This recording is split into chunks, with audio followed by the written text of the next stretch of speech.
Hey audio students, this is Rajiv and this is a quick tutorial about how to use an EQ in Pro Tools. So this is a vocal that I received from a student doing a voiceover narration project from previous semesters, and we're going to go ahead and try to EQ this vocal to make it sound a little bit more clear and maybe remove anything that we don't like in terms of problem areas about the frequencies that we don't like. So let's just go ahead and take a listen, and while we listen, let's see what we can do to remove some of the frequencies that we don't like and maybe boost some of the frequencies that we do like. All right, let's take a listen here. Attention, attention. Firstly, I just want to thank everyone for coming here, celebrating the engagement. I just have a few words to say for my fiance. From the moment I met you, I knew it was going to be something special. I remember the first time I took you out, my cliche ass took you for a long walk at the beach. So it sounds pretty good. This microphone in particular that was used was a Shure SM7B, which is a great vocal microphone to begin with. There are a few things that we can do, and one of the things that I'm thinking in my head is probably take it away a little bit of the low frequencies that we don't need and maybe boost some of the high frequencies to make the vocal sound a little bit more crispy. So let's go ahead and take a look here. So I'm going to go ahead and pull up an EQ. The first thing that you want to do is go to your Inserts tab. So if you're not seeing this, you want to go to this little white box over here and make sure that your Inserts A through E is checked. If it's not checked, you're not going to see the Inserts tab, and you're not going to be able to get to all the plugins that Pro Tools offers you. So once you get the Inserts tab over here, you want to go ahead and click the first box or whatever box that you're not using. I'm going to click this first one here, and I'm going to go to plugin, and I'm going to choose my EQ37 band. Now if it doesn't pop up over here as EQ37 band, or if it doesn't say Avid over here, your categories might look a little different, but you want to go through the menus, try to find your EQs, and you want to choose the EQ37 band over here. And then go ahead and click it, and the stock Pro Tools EQ7 band pops up over here. And this is the EQ that we're going to primarily use for this class. So the first things first, and I'm going to show you how to use an EQ in the most simplistic way possible. And most vocals, and not all vocals, will be the same. I mean, it depends on if it's a male vocal or a female vocal, or what kind of microphone the artist used. Your EQ are going to change. The way you use an EQ is going to change depending on the source material. There's a couple of basic moves that might help you most of the time. Not all the time, but most of the time. And those two moves are using a high-pass filter and boosting some of the upper frequencies on the vocal to make it sound a little bit more clear. So the high-pass filter is going to take away any of those low-frequency rumbles or any low-frequency artifacts that we don't need. And if we recall, that happens because of the proximity effect. The closer the artist is to the microphone, the more low frequencies you're going to get. So I'm going to go ahead and kind of remove those low frequencies to make the vocal sound a little bit more clear. And that's by engaging my high pass filter. So I'm going to hit in, and I like to use the steepest curve over here. The more steeper your curve is, the more low frequencies you're removing. And then this curve is a little bit more gentle, so it's going to be more of a gentle kind of high pass filter taking out the low frequencies. So I'm going to go to the 24 dBs per octave. If you don't know what this is, feel free to ask me. And I'm going to start removing the low frequencies. Now the first thing that I'm going to do is I'm going to pull forward, right? And let's say I'm at 223. This means anything below 223 is getting cut. My secret to finding the sweet spot is to go up until I hear a change and then back off until, that change is not as noticeable. And that's kind of how I find the sweet spot. So let's go ahead and try this out real quick. Attention, attention. Firstly, I just want to thank everyone for coming here, celebrating the engagement. I just have a few words to say for my fiance. From the moment I met you, I knew it was going to be. So that's pretty much the sweet spot for me. I went all the way up to about 230 hertz, and I felt like there was too much low frequencies taken out. Then the vocal started to sound a little bit weak. It sounded like it's coming from a walkie-talkie or a microphone or something like that. So I backed off a little bit, and I feel that 186.3 hertz is the right area for me.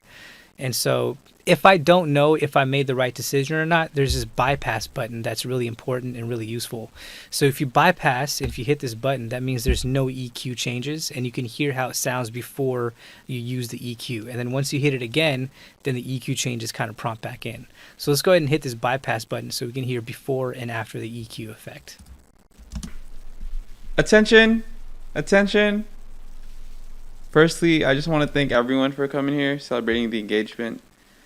I just have a few words to say for my fiance. From the moment I met you, Yeah, so once the EQ is in, I can hear that a lot of those low frequency rumbles are being taken away, and I'm happy with this change over here. The second move that I'm going to make is to turn up some of the high frequencies so we can get a little bit more clarity, a little bit more intelligibility from the vocals. So let's go ahead and do that. And the vocal frequencies for the high frequencies that sound pretty good is anywhere between 2, maybe 4, maybe 5, maybe 6,000 hertz. So I'm going to kind of generally sweep in that area, and I'm going to try to find the place that I do like. Let's go ahead and try this out. attention, attention. Firstly, I just want to thank everyone for coming here, celebrating the engagement. I just have a few words to say for my fiance. From the moment I met you, I knew it was going to be something special. I remember the first time I took you out, my cliche ass took you for a long walk at the beach. Luckily, that's when I realized that you were as hopeless romantic as I am too. Yeah, so I figured that the 7K area sounds pretty good to me, and I boosted at about 6.1 dBs here. Now you notice that I was messing around with this Q setting, right? This Q makes this bell either narrow or it makes it wide. And the general rule of thumb is that you want to boost wide, and if you need to cut any frequencies, you can cut narrow. So I'm going to boost it wide. And wider boost makes your vocal sound a little bit more natural when you're using an EQ. So I'm going to keep it like that, and I think it sounds okay there.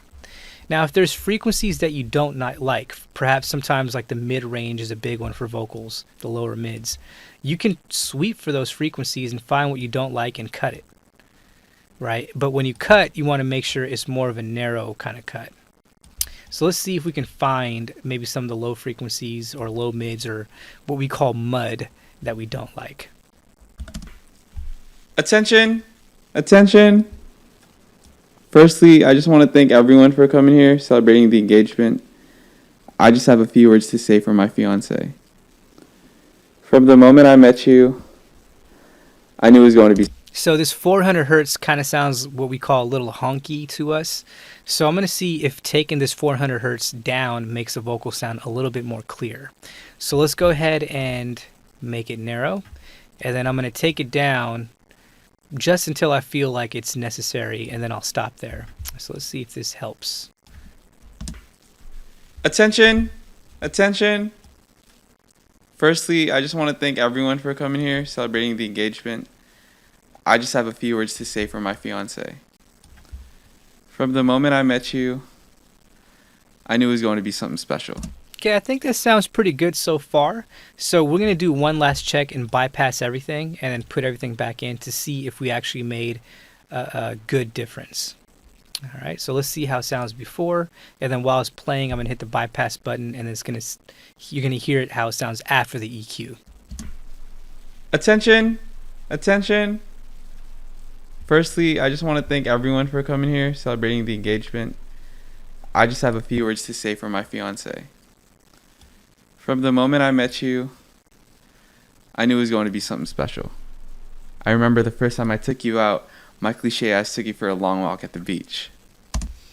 Yeah, I think we generally came into the direction of making this vocal sound a little bit more clear than it was before. Now, EQ is always subjective. You know, every ear is different. Somebody else is going to like a little bit of different frequencies, or they might not like cutting as much as low frequencies as I did. That's really up to you. So everyone who uses an EQ uses it differently because we all have different ears, right? And the source material is going to be different. The microphone might be different. It might be a male vocal. It might be a female vocal. They might have been inside of a studio environment. They might have been outside. So all of those things change the way you use an EQ. But some of the general rules that I've kind of went over on this EQ can apply to a lot of the source material that you're working with. Anyway, I hope this helps. And if you have any questions, feel free to let me know. Thank you.